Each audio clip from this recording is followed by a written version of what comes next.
인도에서 사람들의 시선을 사로잡은 이것, 사람들과 나란히 길거리를 누비는 이것의 정체는 음식을 배달해주는 배달로봇입니다. 배달로봇은 대체로 작은 바퀴 위에 음식을 담는 보관함이 있고 사람 무릎 정도 키로 무게중심이 잘 잡힌 모습인데요. 로봇이 음식을 배달해준다? 우리나라에선 아직 생소하지만 해외에서는 벌써 꽤나 자리 잡은 모양입니다. 한 글로벌 배달 로봇 업체의 배달 건수 변화를 보면요. 전 세계 배달 누적량이 2019년 10만 건에서 현재 500만 건으로 크게 증가했다고 해요. 우리나라에선 현재 서울 건국대학교, 수원 광교 호수공원 등에서 여러 업체가 시범 사업으로 배달 로봇을 선보이고 있는데요. 그런데 길거리 모습을 생각해보면 울퉁불퉁한 길의 장애물, 수많은 사람이 지나는 밀집된 환경이 떠오르는데 과연 배달 로봇이 문제없이 다닐 수 있을까요? 궁금해서 크랩이 직접 가서 배달시켜봤습니다. 오늘 저는 여기 호수 옆에서 점심을 먹을 계획이고요. 배달 로봇은 여기 학생회관에 대기하고 있습니다. 음식점은 캠퍼스 밖인 이곳. 배달 로봇이 총 2km 정도를 이동하는 코스입니다. 스마트폰으로 음식을 주문해 놓고 배달 로봇이 잘 가고 있는지 뒤따라가 봤는데요. 속도는 시속 3에서 7.2km. 성인이 조금 빠르게 걷는 정도로 이동하다가도 사람이 근처에 있을 땐 스스로 속도를 줄여서 인도에서도 전혀 위험하다는 느낌이 없더라고요. 열심히 길을 가다 보니 건널목이 하나 나옵니다. 그런데 바로 건너지 않고 일단 한번 멈춰 서는데요. 가만히 멀뚱멀뚱 서 있는 것 같아 보여도 배달 로봇의 눈은 여기가 아니라 이렇게 사방에 달린 카메라여서 360도 시야로 차가 오는지 확인한 다음 건널목을 건넌다고 해요.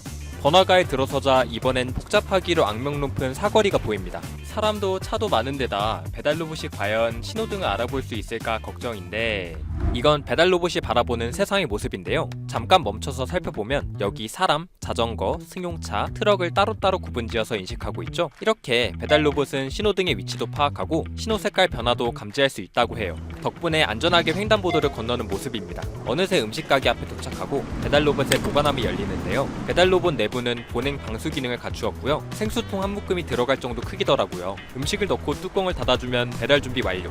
닫히면 뚜껑이 저절로 잠겨서 도난 위험도 없다네요. 자, 이제 얼른 배달지로 달려가 보자고. 돌아가는 길에 좁은 인도로 들어서자 사람들이 길을 막고 있는데요. 더 이상 나아갈 수 없는 배달 로봇의 선택은 유리가 지나갈 수 있게 길을 비켜주세요. 한편 저는 배달지에서 애타게 음식을 기다리는 중인데요. 온다.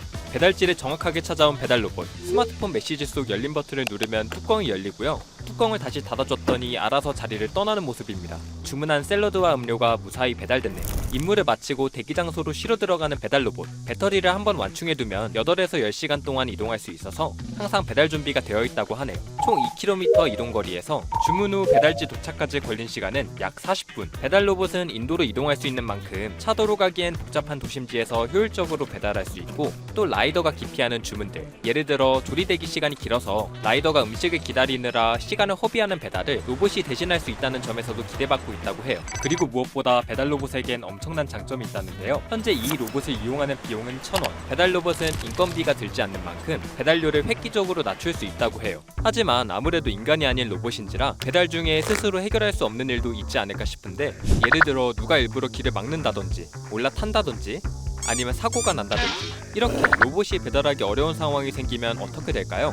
자율주행으로도 풀 수 없는 문제들이 있습니다. 그럴 때는 저희가 강제원으로 알림을 보내줍니다. 모니터링 하고 있다가 알림이 왔을 때 1차적으로는 저희가 원격으로 문제를 해결할 수 있는지 보게 되고요. 원격으로도 풀 수 없는 때는 저희가 현장 요원을 통해서 이런 부분들을 해결하고 있습니다. 다행히 사람이 배달 로봇을 방해하는 일은 국내에선 한 번도 없었다고 하고요. 이 업체가 관련 실증 사업을 시작한 2021년 이래 사고도 단 한 건도 없었다고 해요. 직접 배달 로봇을 이용해보니 완성도가 꽤 높아서 조만간에 길거리에서 쉽게 볼 수 있지 않을까 싶었는데요. 아직은 법 규제에 따라 현장 요원이 의무적으로 따라다니고 있지만 이미 기술적으로는 상업적 자율주행이 가능할 정도라고 해요. 기술 성장에 발맞춰 관련 법제화도 빠르게 이뤄지고 있고요. 다만 영화처럼 로봇이 인간 못지않은 생산성을 내려면 시간이 좀 더 필요할 것 같기도 했습니다.